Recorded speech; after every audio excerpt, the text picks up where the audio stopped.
বৈকুণ্ঠের এক কচ্ছপ ছিল, বৈকুণ্ঠে এক কচ্ছপ ছিল মা। সে কচ্ছপ কি করতে জানো? হঠাৎ করে তার মনের বাসনা একটু প্রভুর সেবায় লাগবে। তো অনন্ত আগের উপরে শয়ন করে যখন আমার প্রভু মানে বিশ্রাম করছে, মা লক্ষ্মী দেবী জনসেবা করছে, এমন সময় ওই কচ্ছপের মনে বাসনা জাগলো। শ্রীরাঙ্গা রাতুল শ্রীপাদ পদ্ম দেখে তার বড্ড লোভ হয়ে গেল।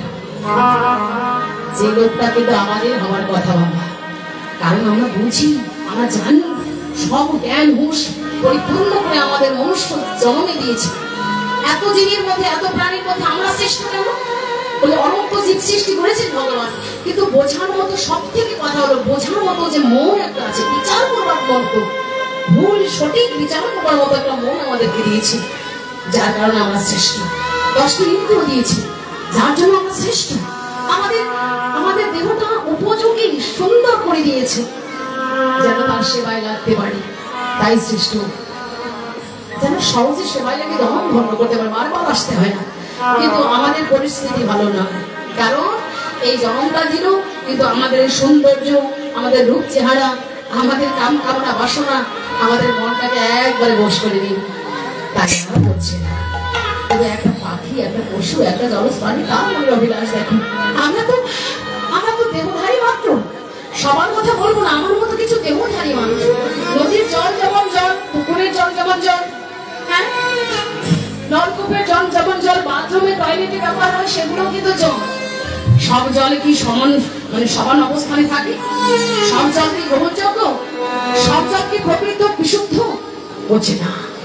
কেন যে জল আমরা বাথরুমে টয়লেটে ব্যবহার করি সেটা সেবা করতে ঘৃণা লাগে, আবার যে জলটা বিশুদ্ধ নলকূপে থাকে সেটা আমার মনে না করতে পান করে হৃদয় তৃষ্ণা নিবারণ করে। আবার সেই জলে দেখো সমুদ্রে থাকে, কিন্তু সমুদ্রের জল যেমন লবণাক্ত, সেই লবণাক্ত জল যেমন মানে প্রখর তৃষ্ণাকে নিবারণ করতে পারে না, ঠিক তেমনি করে এই জগৎ সংসারে বারো আমরা সবাই হচ্ছে। অনেকে মানুষ আছে কিন্তু প্রকৃত মানুষ কেউ নেই, এত সহজে সবাইকে পাওয়া যায় না। তাই প্রকৃত মানুষকে আগে খুঁজতে হবে, যাচাই করতে হবে, যার সঙ্গ করে আমাদের হৃদয়ে তৃষ্ণা নিবারণ হয়ে। তাই বলেছে যে মানুষ কুলে জন্ম নিলেই শুধু মানুষ হয় না, আমি মানুষ হতে পারলাম না। এবার দেখো সেই জগৎ প্রাণী গচ্ছ মনে মনে ভাবলো, যদি একটু কৃপা হয় আমি প্রভু ওই শ্রীরাঙ্গা রাতুল শ্রীপাদ পদ্মটা একটু ছুঁয়ে অন্তত দেখবো। এই জন্ম তো সেবার জন্য নয়, আমি পারবো না সেবা করতে। দেখো ভক্তের নিবেদন যে এই জন্মে তো তোমার সেবায় লাগতে পারবো না প্রভু, কিন্তু আমার মনে একটা অভিলাষ, তোমার ওই সুন্দর রাঙ্গা রাতুল শ্রীপাদ পদ্ম একটু ছুঁয়ে দেখো, একটু ছুঁয়ে দেখো মাত্র। এই অভিলাষ করে মা আস্তে আস্তে আস্তে করে চরণের দিকে, যে চরণ তলে একটু ছুঁয়ে চরণের দিকে মরবে, কিন্তু সেখানে তো মা লক্ষ্মী দেবী বসে আছে, চরণ যখন লক্ষ্মী সেবা করছে, হাত দিয়ে সরিয়ে দিয়েছে। যেই না ওই কচ্ছপকে সরিয়ে দিয়েছে, এখন মনের যন্ত্রণা নিয়ে কষ্ট নিয়ে মা লক্ষ্মী দেবীর দিকে যখন পারলো না, শিওরের দিকে যাচ্ছে। শিওরের দিকে যখন উঠতে যাবে, হঠাৎ করে রহন কোনাক দেখো তার একটা ফনা দিয়ে তাকে দাঁড়িয়ে দিচ্ছে। কারণ ওই তো যার যেটা দায়িত্ব পালন করতে হবে, দাস প্রস্তুত প্রভুর সেবা করছে। তাই ওই কচ্ছপ বারবার একদিকে চরণের দিকে, একদিকে মাথার দিকে, একদিকে, কিন্তু কোনো দিকে কোনো সুযোগই পাচ্ছে। তখন ওই জলজ প্রাণী কচ্ছপের মনের যন্ত্রণায় কষ্টে ছটফট করতে লাগলো, প্রভু তাহলে আমি এই ছোট্ট প্রাণী বলে আমি কি তোমার সেবা করতে পারবো? আমি কি তবে কোনদিন তোমার জনসেবা করতে পারবো? কোনদিন আমি তাকে ছুঁতে চেয়েছিলাম কিন্তু তাও পারছি না।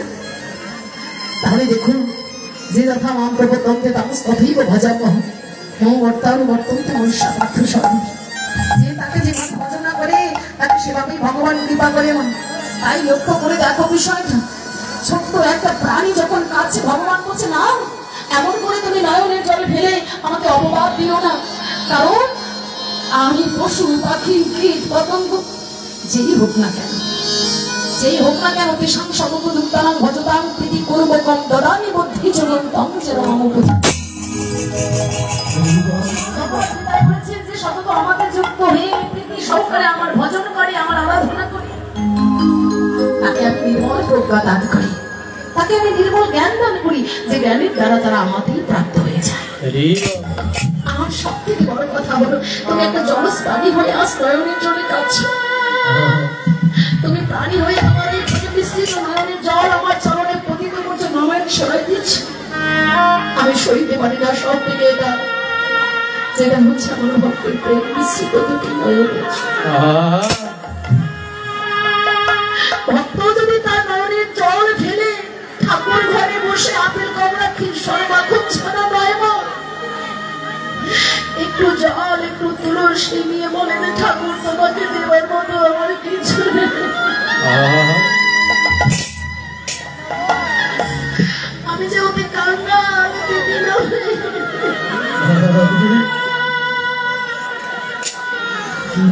বুঝিব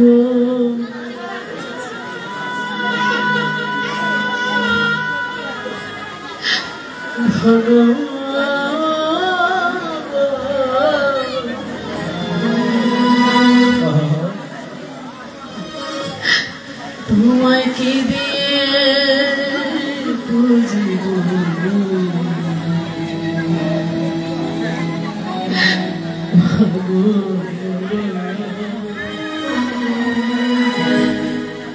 কি দিয়ে বুঝিব জীবন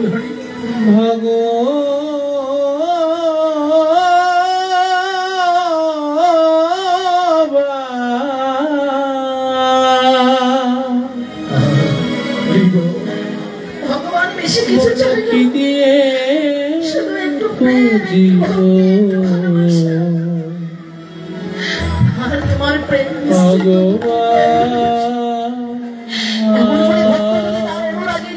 আমার ভগবানের চরণে এমন কামনা করি, এমন করে মিনতি করে ভগবানকে সইতে পারবে। নারদকে বলেছিল, নারদ আমি সব থেকে সইতে পারি না আমার ভক্তের প্রেম বিস্ফোরিত। তাই ভক্ত যদি ঠাকুর ঘরে বসে বসে পত্র নিয়ে বলে আমার বলিতে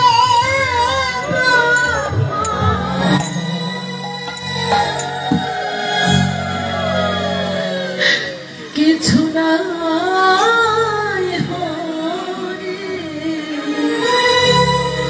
আমার বলিতে কিছু কিছু নেই হরি, আমার বলিতে প্রভু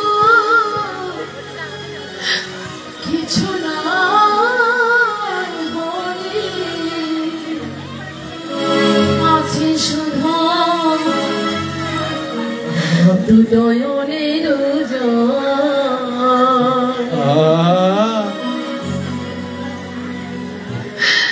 আছে শুধু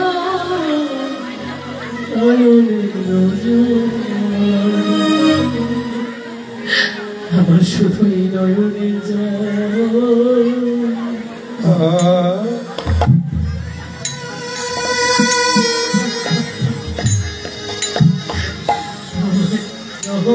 করো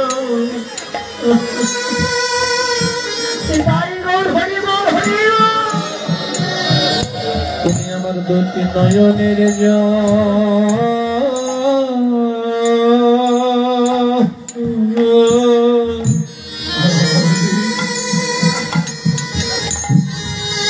নয়নের জল গ্রহণ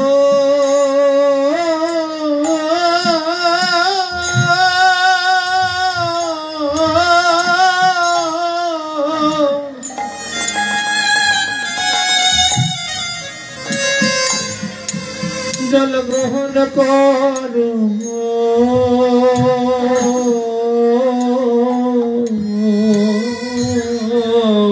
আমার নয়নের জল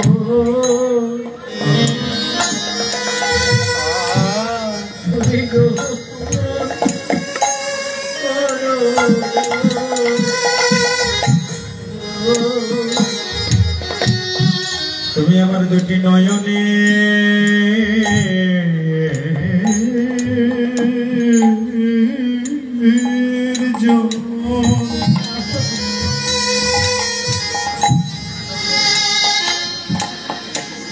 নয়নের জল গ্রহণ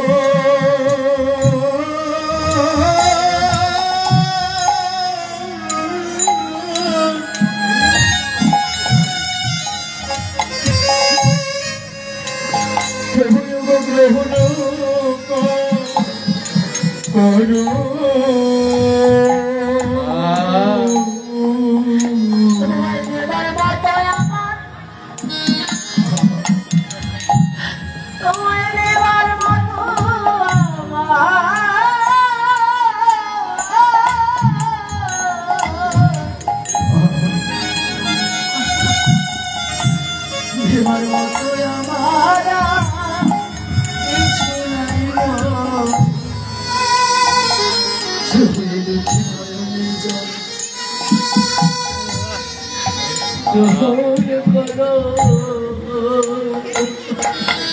তোমায় দেবার মতো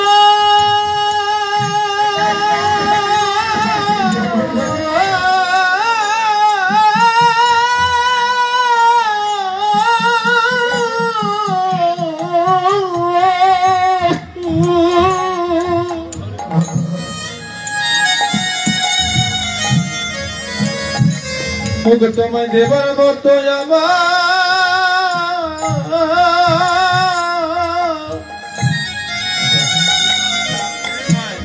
আমার কিছু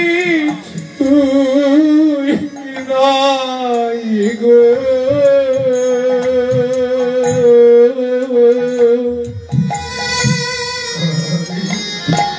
তুমি যদি আমার নয়নের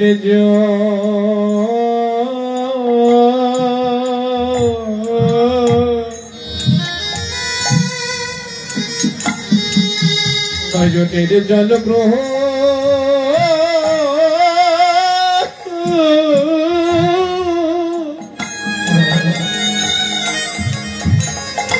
দয়াময় গ্রহণ কর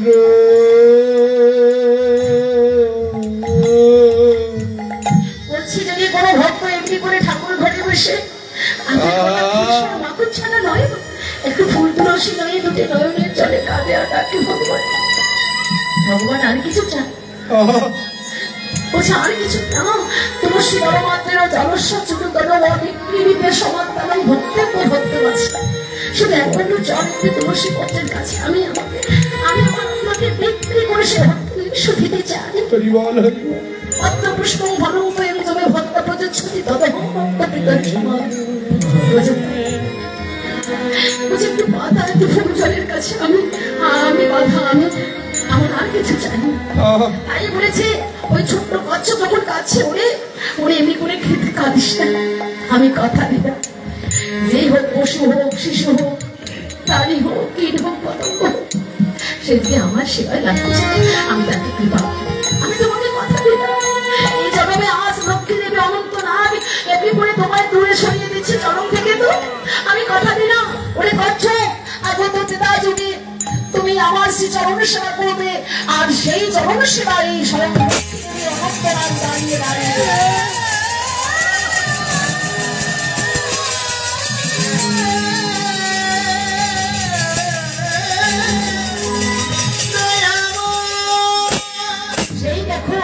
সেই ছোট্ট কচ্ছপ যে নয়নের জলে ভক্তের কাজ ভগবানের চরণে নয়ন জল নিবেদন করবো না বিফলে গেল না তাই বলছে নয়নের জলে যদি ভগবানের কাছে কিছু চাই আমরা পাবো তোমার যদি কোনো ধন চাই যাই চাইবো তাই পাবো কারণ ভগবান বলেছে যে যাহা চাই আমি তাকে তাহাই দিই কিন্তু যারা বোঝে না জানে না তারা ধন চাইলো ক্ষমতা চাইলো কিন্তু সেই ক্ষমতা সেই ধন জন ক্ষণিকে ওটা অনিত্য অসার আর যারা বোঝে যারা জানে তারা নিত্য ধন ছাড়া নিত্য বস্তু ছাড়া আর কিছু চাইতে পারে না তাই কচ্ছপ তো চাইতে পারতো যে ভগবান তুমি আমাকে মানব জন্ম দাও মানব জন্মে ধনী ঘরে রাজার ঘরে জমিদার করে পাণ্ডিত্য দিয়ে আমায় পাঠিয়ে দাও চাইলো না কিন্তু শুধু বললো যে আমি চরণ সেবাকে লাগতে পারবো না কোনো জন্মে না আমি ছোট্ট প্রাণী ভগবান বললো ছোট্ট প্রাণী শুধু নয় একটা পিঁপড়া যদি হয় তারও যদি প্রেম থাকে তারও পরম গতি লাভ হবে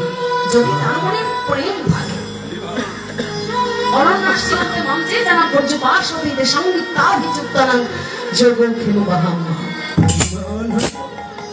অন্য কোনো চিন্তা না করি যে যেন আমার স্মরণে আসবে, তাকে আমি অপ্রাপ্ত বস্তুর সন্ধান এবং প্রাপ্ত বস্তু রক্ষা করার ভার বহন।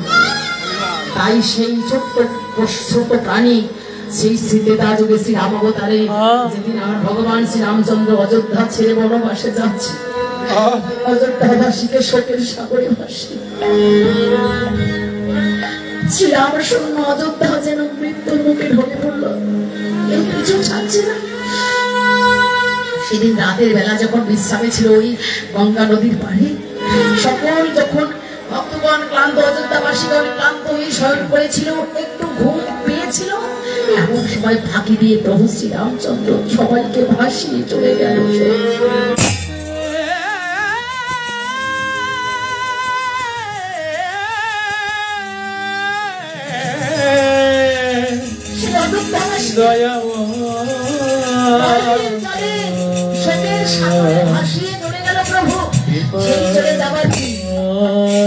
সেই চলে যাওয়ার দিন গঙ্গার মাঝি হয়ে দাঁড়িয়েছিল সেই কচ্ছপ,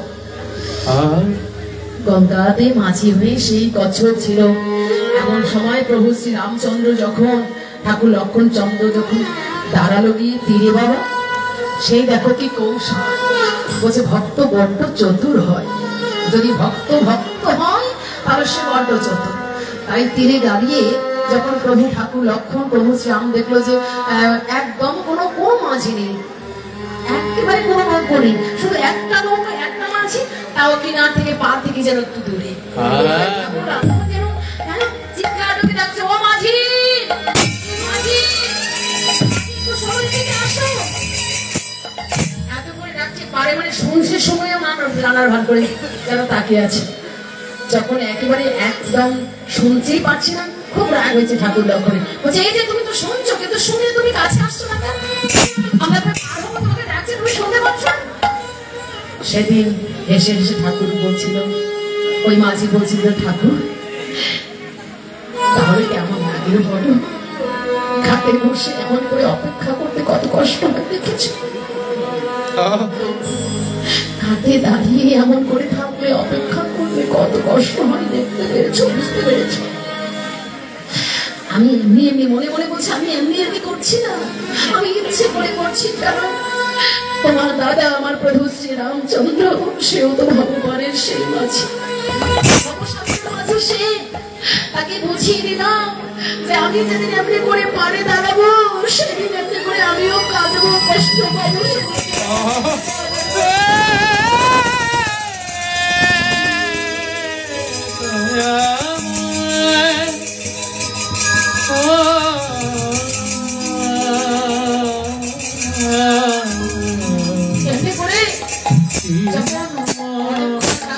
কাছে এসে ওই নৌকাতে উঠতে যাবে,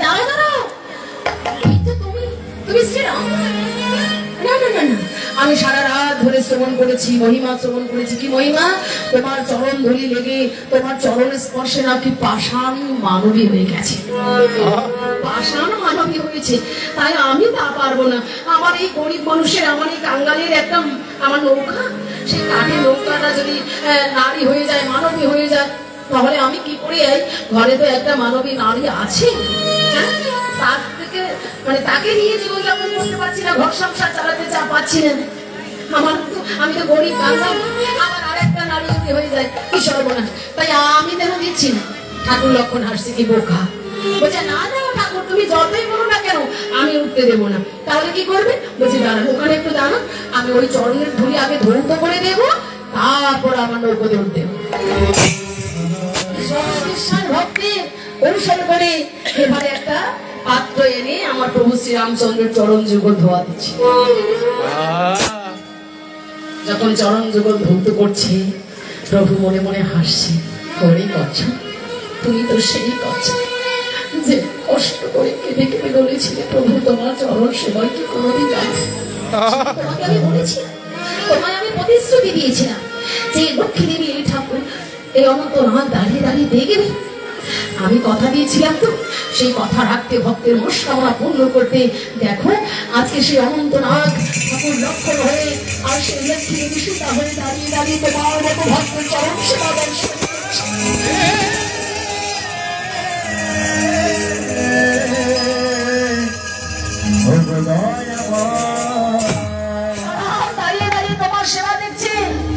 এবার তোমার মনের আশা পূর্ণ হলো? হ্যাঁ, এবার দেখো সেই চরণ তো ধৌত করছে, ধৌত করতে করতে এবার বললো, এবার বলো তো এই চরণ ধৌত জল কি করবো ঠাকুর? কেন কেন কি করবে মানে? তাহলে তুমি এক কাজ করো, এই চরণ ধৌত জলগুলো ফেলে দাও।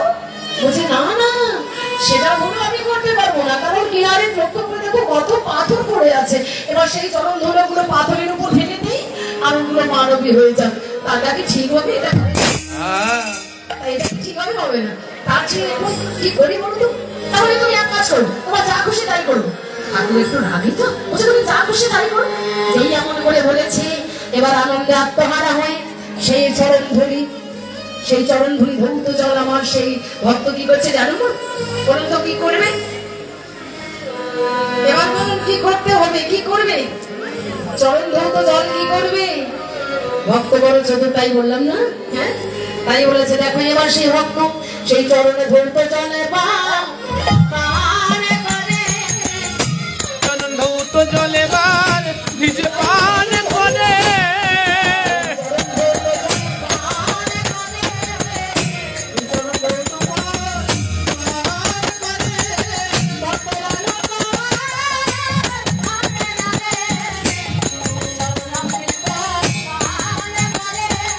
ভক্তের আনন্দ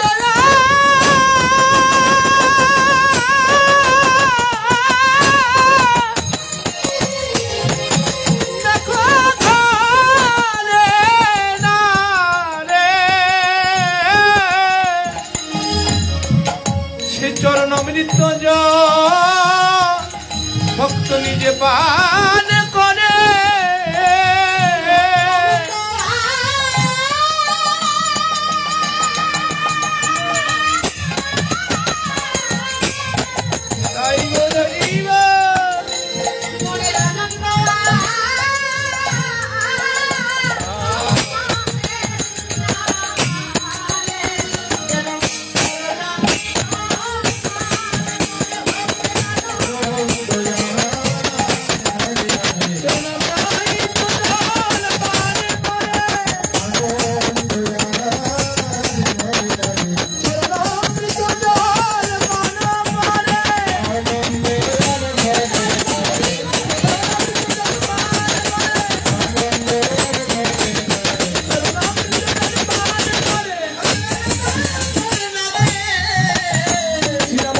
চরণ অমৃত জল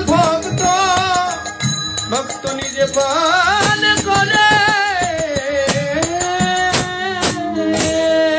চরণ সেবায় লাগলো, চরণ অমৃত পান হলো। এবার নৌকায় বসিয়ে নিয়ে আস্তে আস্তে করে নদীতে, হ্যাঁ নদী পার করছে, গঙ্গা পার করছে। পার করতে করতে করতে করতে মা দেখো আবার সে একই কাজ। ওই যখন পারে পৌঁছাইছে, ওখানে গিয়ে পারে